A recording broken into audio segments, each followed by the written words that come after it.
Side ಅಲ್ಲಿ ಆ ಮಸೀದಿಯಿಂದ ಹಿಂದಕ್ಕೆ ಲೆಫ್ಟ್ ಸೈಡ್ ಲೆವೆಟ್ ಒಳಗಡೆ ಕಸಾಯಿಖಾನೆ ಇದೆ ಅಂತ ಇವರೇ ಹೇಳ್ತಿದ್ದಾರೆ.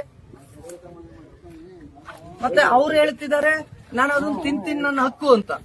ಹಾಗಾದ್ರೆ ಅವ್ರಿಗೆ ಹೇಳ್ರಿ ಬಿಡಿಸಿ ನೀವು ಇಲ್ವಾ? ನಮಗ್ ಹೇಳ್ರಿ ಪುನೀತ್ ಅವ್ರೆ, ನಾವು ಕಾನೂನು ತೆಗೆದು ಬಿಟ್ಟಿದೀವಿ, ನೀವ್ ಇದಕ್ಕೆ ಎಂಟ್ರಿ ಆಗ್ಬೇಡಿ ಅಂತ ನೋಡಿ ಬಂದಿ ಸಾಹೇಬ್ರು. ನೀವೇ ಹೇಳ್ತೀರಿ. ಸರ್ ನೋಡಿ, ನೀವು ಅದ್ರೊಳಗಡೆ ಗೋವಿನ ತಲೆ ಇದೆ, ಅದನ್ನ ಸೀಸ್ ಮಾಡ್ಕೋಬೇಕು.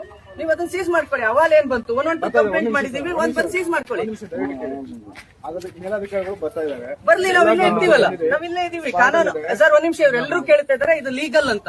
ಲೀಗಲ್ ಒಪ್ಪಿಗೆ ಕೊಡ್ತೀರಾ ನೀವು? ಒಂದ್ ನಿಮಿಷ ಆ ಕಡೆ ಕಿಡಿರಿ, ಪೊಲೀಸ್ನವ್ರು ಬಂದಿದ್ದಾರೆ ಇಲ್ಲಿ ಸಿವಿಲ್ ಡ್ರೆಸ್ ಅಲ್ಲಿ ಬಂದು ಒಬ್ಬರೇ ನಿಂತ್ಕೊಂಡವ್ರು. ನಮ್ಗೆ ಹೆಂಗ್ ಗೊತ್ತಾಗಬೇಕು? ಸರ್ ನೋಡಿ, ಇಲ್ಲಿ ಇದು 2 ತಲೆಗಳು, ಒಂದು 5-6 ಗೋವುಗಳು ಒಳಗಡೆ ಮಾಂಸ ಇದೆ, ಇದು ಆಲ್ರೆಡಿ ಆಗಿರೋದು. ಇಲ್ಲಿದ್ದಂತ ಎತ್ತುಗಳನ್ನ ತಗೊಂಡೋಗಿ ಬೇರೆ ಕಡೆ ಕಟ್ಕೊಂಡಿದ್ದಾರೆ, ಅದು ಅವ್ರದ್ದು ಅಂತ ಕ್ಲೈಮ್ ಮಾಡ್ತಿದ್ದಾರೆ. ನನಗೆ ಅದ್ರದ್ದಿಲ್ಲ. ನಾನ್ ಹೇಳ್ತಾ ಇರೋದು ಗೋಹತ್ಯೆ ನಡಿಬಾರ್ದು, ನಡೀತಿದೆ. ಅದಕ್ಕೆ ನಿಜವಾಗ್ಲೂ ಸಂವಿಧಾನ ಕಾನೂನು ಇದ್ರೆ ನೀವು ಕ್ರಮ ತಗೊಳ್ಳಿ ಅಂತ ನಿಮಗೆ ತೋರಿಸ್ತಿದ್ದೀನಿ. ನೀವು ಅದನ್ನ ಸೀಸ್ ಮಾಡ್ಕೊಳ್ಳಿ, ಕಾನೂನು ಕ್ರಮ ಜರುಗಿಸಿ, ನಾನು ಹೊರಡ್ತೀನಿ. ನಂದು ಏನೂ ಇಲ್ಲ ಸರ್.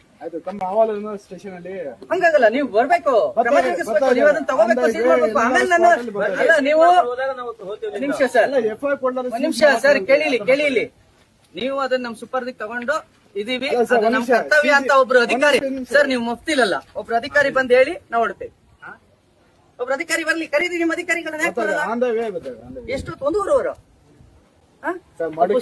ಏನಾಗುತ್ತೆ ಗೊತ್ತಾ ಸರ್? ಇವರೆಲ್ಲರೂ ಹೇಳ್ತಿದ್ದಾರೆ ಮಾಸ್ತಿಯಲ್ಲಿ ನೀವು ಇದ್ರಿ, ಮಾಸ್ತಿಯಲ್ಲಿ ನಾವು 60 ವರ್ಷದಿಂದ ಮಾಡ್ತಿದೀವಿ ಅಂತ ಅವ್ರು ಹೇಳ್ತಾರೆ. ಸುಲ್ತಾನ್ ಅವರು 60 ವರ್ಷದಿಂದ ಏನ್ ಮಾಡ್ತಿದ್ದೀರಿ ನೀವು? ಅವ್ರಿಗೆ ಮಾಡ್ತಾರೆ ಸರ್.